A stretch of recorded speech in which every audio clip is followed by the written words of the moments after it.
अस्सलाम वालेकुम। आज के इस ट्यूटोरियल में हम बात करेंगे कि हम किस तरह ऐड कर सकते हैं सर्च की फैसिलिटी अपने एप्लीकेशन में। पिछले ट्यूटोरियल में हमने डेटा को लोड किया था अपने इस फॉर्म में। देखते हैं,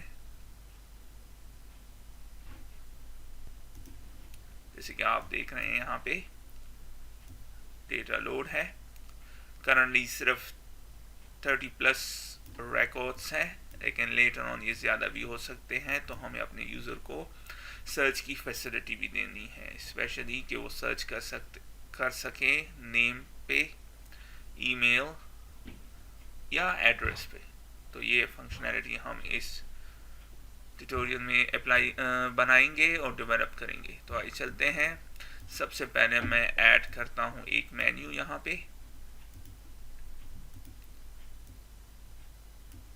मेन्यू स्ट्रिप को सेलेक्ट कीजिए, ये आपको मेन्यूज एंड टूल बार्स में मिलेगा। और अब मैं यहाँ पे लिखता हूँ क्लोज, ताकि हम इस एप्लीकेशन को क्लोज कर सकें।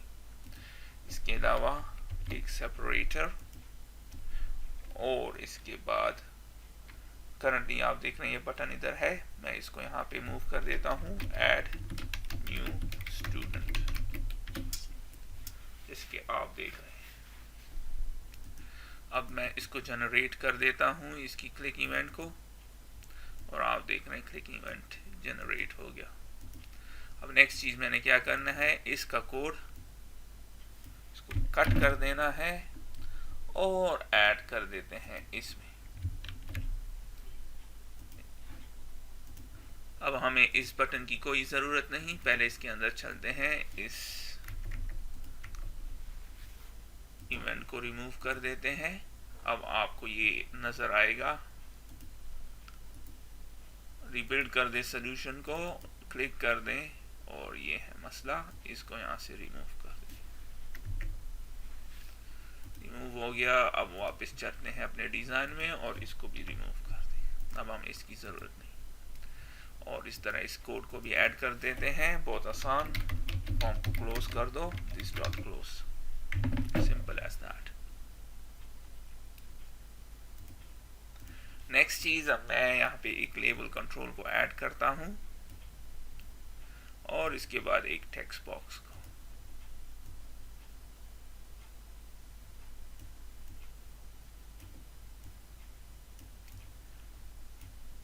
और इसको यहाँ कर देते हैं, सेलेक्ट कर कीजिए दोनों को, प्रॉपर्टीज विंडो में चलिए, और मैं चेंज करता हूँ फॉन्ट की साइज को 10, सिंपल एज दैट। और अब मैं इसको डुप्लीकेट कर देता हूँ, और इसके अलावा मैं इसको यहाँ पे भी डुप्लीकेट कर देता हूँ। तो जैसे मैंने आपसे कहा, हमने 3 कॉलम्स को पे सर्च करनी है। तो पहला है नेम, और इसकी नेम प्रॉपर्टी को कर देते हैं नेम टेक्स्ट बॉक्स।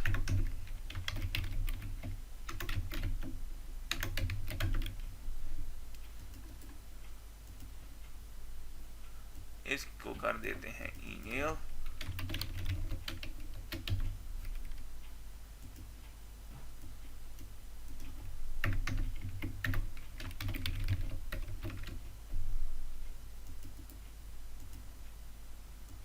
इसको करते हैं एड्रेस,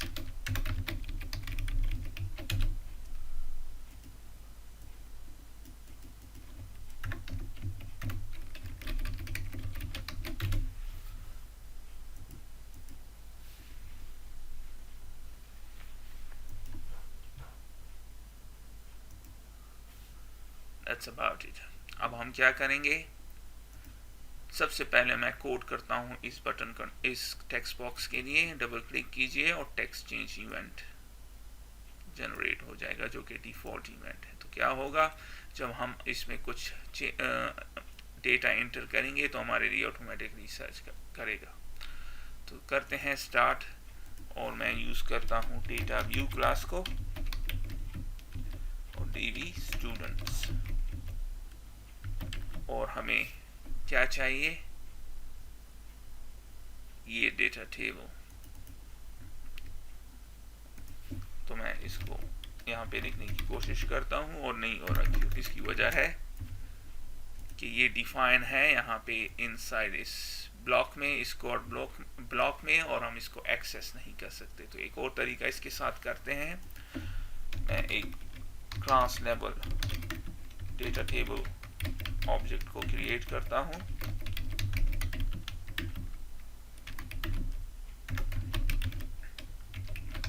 बन गया। अब मैं इसको यूज करता हूँ अपने कोड में, फॉर्म लोड इवेंट में, इसमें डेटा आएगा। अब इसको डायरेक्ट बाइंड करने के बजाय डेटा सोर्स के मैं यहाँ से कट कर देता हूँ और यहाँ डाल देता हूँ, और फिर इसको यूज करते हैं यहाँ पे। याद रखें आप इसको इस तरह भी कर सकते हैं, लेकिन ये ठीक तरीका नहीं है। इसको यहाँ से कर दें, दोनों काम करेंगे, लेकिन ये तरीका ज़्यादा बेहतर है। हो गया। अब हमें ये अवेलेबल है, तो हम यहाँ पे इसको कोड में लिख सकते हैं, students डॉट डिफॉल्ट व्यू, जैसे कि आप देख रहे हैं। अब हमारे पास व्यू आ गई है। अब हम फिल्टर करते हैं इस डेटा को, तो dv students ये वाला डॉट रो फिल्टर, रो को फिल्टर करो। और किस तरह करना है, सबसे पहले कॉलम का नाम, फिलहाल मैं इसको यहाँ पे कमेंट आउट करता हूँ, रन करते हैं। तो कॉलम का नाम क्या है, नेम, इस पे हमने सर्च करना है, ये कॉलम का नाम है। ईमेल और एड्रेस, ये 3 कॉलम्स। तो पहले स्टार्ट करते हैं नेम, तो कॉलम का नाम, और जैसे कि हम सीक्वल में लिखते हैं लाइक, और फिर ये और परसेंट, फिर वैल्यू कहाँ से आ रही है, नेम टेक्स्ट बॉक्स से। जो भी कुछ हम टेक्स्ट बॉक्स में दे रहे हैं, इस टेक्स्ट बॉक्स में जो भी कुछ हम इंटर कर रहे हैं, वो वैल्यू प्लस, और फिर एक दफा फिर परसेंटेज, दैट्स इट। ये स्टेटमेंट इसी तरह है जैसा कि हम सीक्वल में लिखते हैं, वेयर नेम लाइक,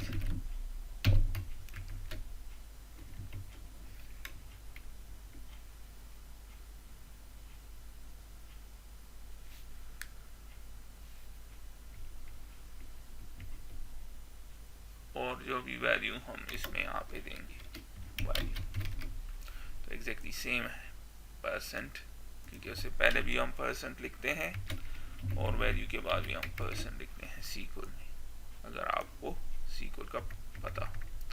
तो एग्जैक्टली वही है। और अब आप देख रहे हैं ये हो गया। अगर आपने इक्वल लिख दिया तो फिर सर्च करेक्ट नहीं होगा, इक्वल के बजाय मैंने लाइक किया है। सो रन कर देते हैं, सर्च करता हूं मैं कोई वैल्यू, लेट्स से जोन्स, और आप देख रहे हैं फिल्टर हो गया, सारे जोन्स वाले यहाँ पे आपके सामने।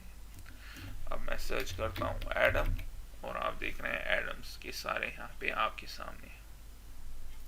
एक चीज, अगर मैं इसको लाइक के बजाय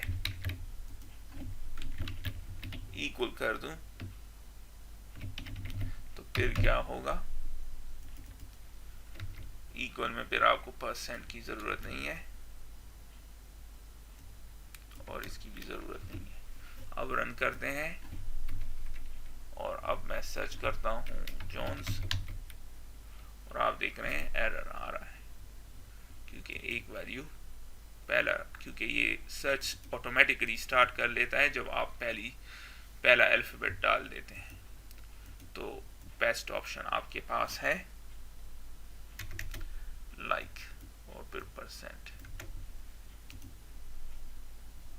जैसे कि आप देख रहे थे काम कर रहा है। अब हम ईमेल के लिए भी करते हैं उसी तरह। टेक्स्ट चेंज इवेंट को जनरेट किया मैंने, एग्जैक्टली यही कोड, और फिर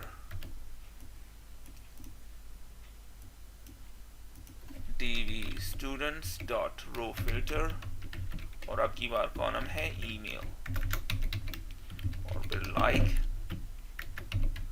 परसेंट, याद रखें ये आपने हमेशा लगाना है वरना काम नहीं करेगा।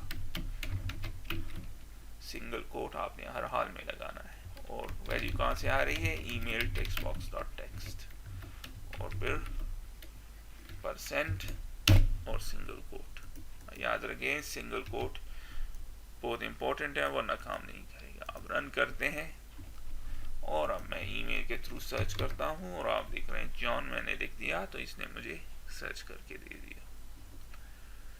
अब एक चीज़, जैसे कि हम पिछले चंद ट्यूटोरियल से मैं कह रहा हूँ, जब आप इस तरह का कोड लिखते हैं जो कि डुप्लीकेट होता है इस दूसरे कोड का, तो बेटर ऑप्शन ये है कि एक मेथड या फंक्शन बना ले। इसमें मेथड होगा और फिल्टर स्ट्रिंग बाय कॉलम। आप कोई भी नाम दे सकते हैं, मैंने इसको कहा फिल्टर करो स्ट्रिंग कॉलम की।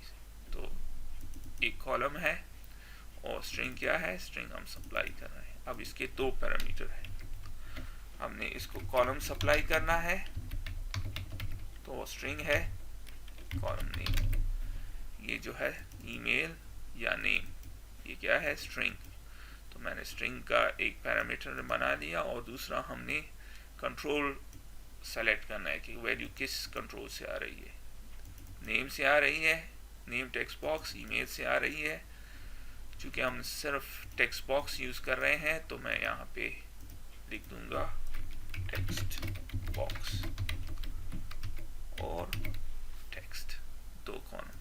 अगर तो हम यहाँ पे कोई और कंट्रोल भी यूज़ कर रहे हैं जैसे कॉम्बो बॉक्स या कोई और, तो फिर टेक्स्ट बॉक्स के बजाय इसको कर दें कंट्रोल। लेकिन इस केस में चूंकि सारे टेक्स्ट बॉक्स हैं तो मैं टेक्स्ट बॉक्स कर देता हूँ। और अब मैं सिंपली इसको कॉपी कर देता हूँ। अब सिर्फ ये तो कोड हमें दोनों में चाहिए था तो यहाँ आ गया।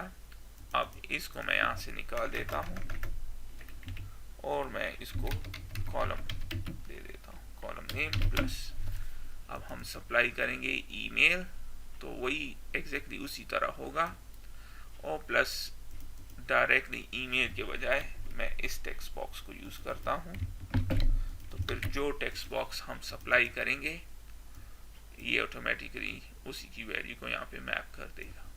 अब इसको प्रैक्टिकली यूज़ भी करते हैं और आप देखेंगे कि कितना आसान है मेथड्स को क्रिएट करना और फिर यूज़ करना। अब मैंने क्या करना है, सिर्फ ये नाम, फिर कॉलम नेम जो कि है स्ट्रिंग है तो डबल कोट नेम, और फिर टेक्स्ट बॉक्स का नाम नेम टेक्स्ट बॉक्स।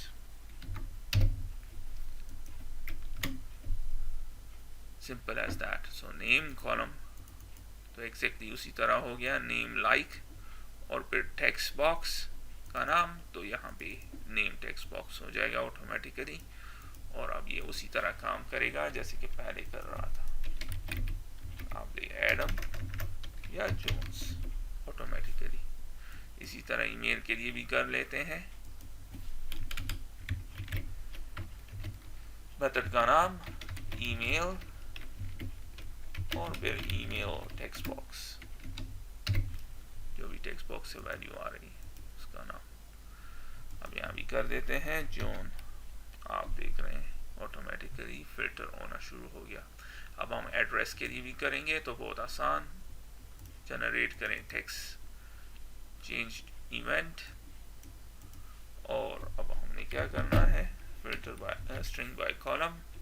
और अब क्या होगा, कौन से कॉलम से, एड्रेस, और वैल्यू कहाँ से आ रही है, कौन से कंट्रोल से, address text box. Simple as that. याद रखे टेक्स्ट बॉक्स का सिर्फ नाम देना है, डॉट टेक्स्ट नहीं देना, वो यहाँ पे ऑटोमेटिकली हो जाएगा।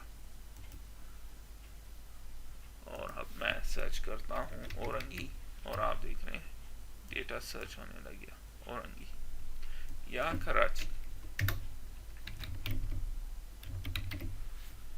करंटली तो आप देख रहे हैं कराची से भी फिल्टर हो गया। अगर मैं कोई और वैल्यू करूँ तो कोई वैल्यू है ही नहीं तो नहीं हो रहा। अब एक चीज़ हमने और फाइनल करनी है, और वो ये है जब हम इसमें कुछ लिख देते हैं तो हमें यहाँ पे एक बटन होना चाहिए, जब हम क्लिक करें तो यहाँ पे उसको एम्प्टी कर दे। तो किस तरह,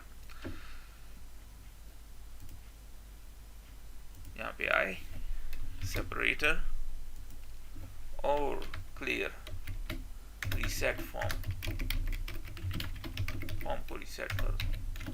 कौन से फॉर्म को, इस फॉर्म को। तो डबल क्लिक कीजिए, name text box dot clear, email text box dot clear, address text box dot clear.